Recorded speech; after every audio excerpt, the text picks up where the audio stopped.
Thank you for joining me on this video today. My name is Eve Welton and I am the owner of The Underdogs Training.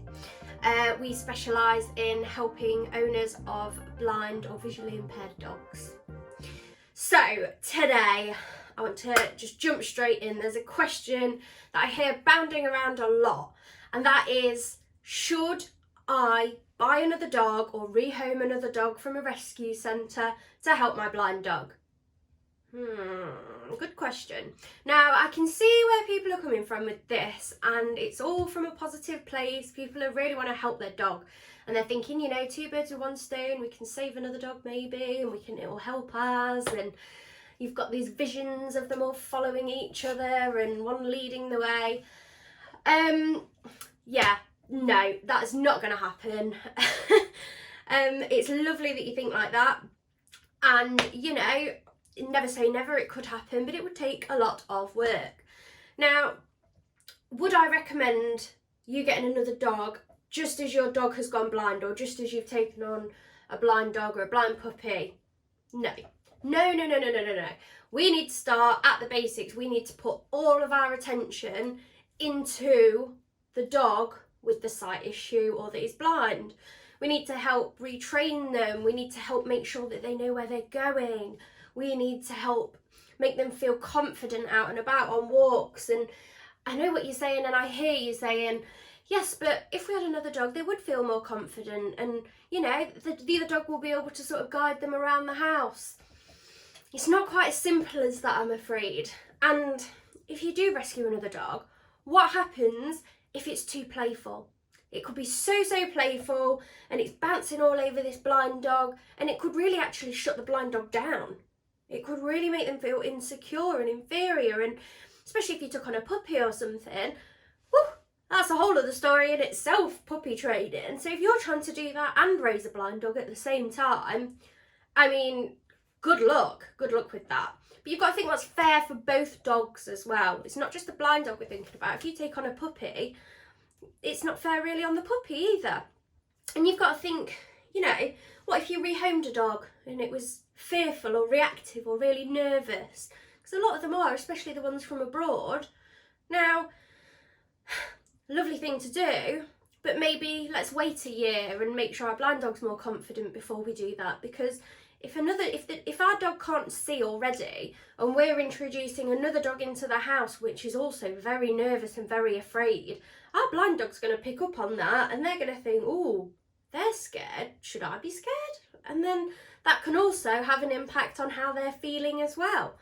Is the blind dog going to follow them around like you think that they might?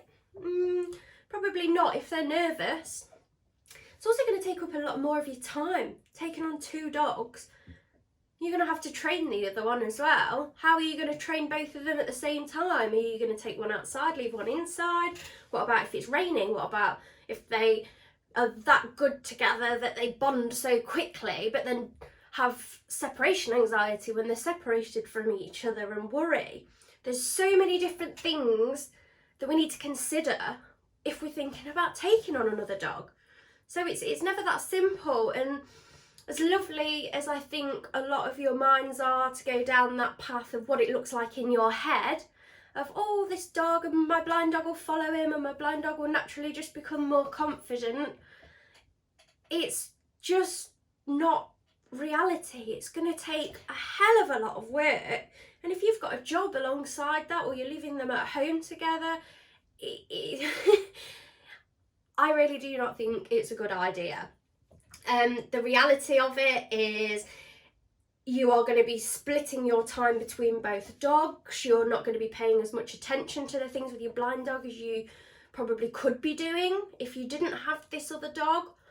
Then you're going to need to focus on, right, okay, well, if I'm focusing some time on the blind dog, how is the other dog going to feel that's new into the environment and that's also scared and very worried about what's going on?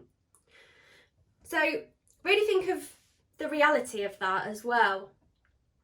Now, I'm not saying never, ever get another dog because you've got a blind dog. That's not what I'm saying at all. All I'm saying is you need to think about what the possibilities are of conflict, the not getting on, the training, feeding times, play, walks, how are they going to go? What if one has high energy and your blind dog's maybe not so high energy? What if they've gone blind because of old age, or it's really hard, or they might have had a friend or a companion dog and maybe that other dog's passed away and you feel that getting another dog will help them. And you know, it might, and if that dog's already been blind for quite a while and it knows its way around and it's confident, then yeah, maybe it's not a bad idea.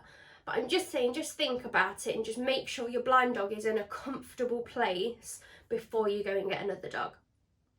Now, you may know that I actually rescued a dog 8 months ago now called Jake. He's a rescue from Bosnia who is blind. He was saved from a kill shelter and he's taken a lot of work. And I already had a blind dog before that. But when Poppy went blind, gosh, can't remember how long now, over 2 years ago, I waited for a year and a half, just over a year and a half, until I got another dog. And I made sure that Poppy was confident, she was happy, she knew her way around, we were going out on different walks, and I felt that bringing a dog in, it wasn't bringing a dog in to help her necessarily, but it was bringing a dog in because I wanted to help another dog, and we had the money, we had the time, I had the space, and I just wanted to do a nice thing for another dog. And they both get on, they'll walk together, and it's lovely. But it has taken a long time, a lot of patience, a lot of working them together, a lot of working them separately, and I just want you to be aware of the work that is required before you think about getting another dog. So, not saying never, but I'm just saying have a good think about it. So if that question was floating around in your mind, I hope that I've given you some considerations there to think about. If you want to find out some more information, I'll put the details in the comments and the link below. And yeah, also check out my other videos because hopefully you might find some stuff on there that could help you too.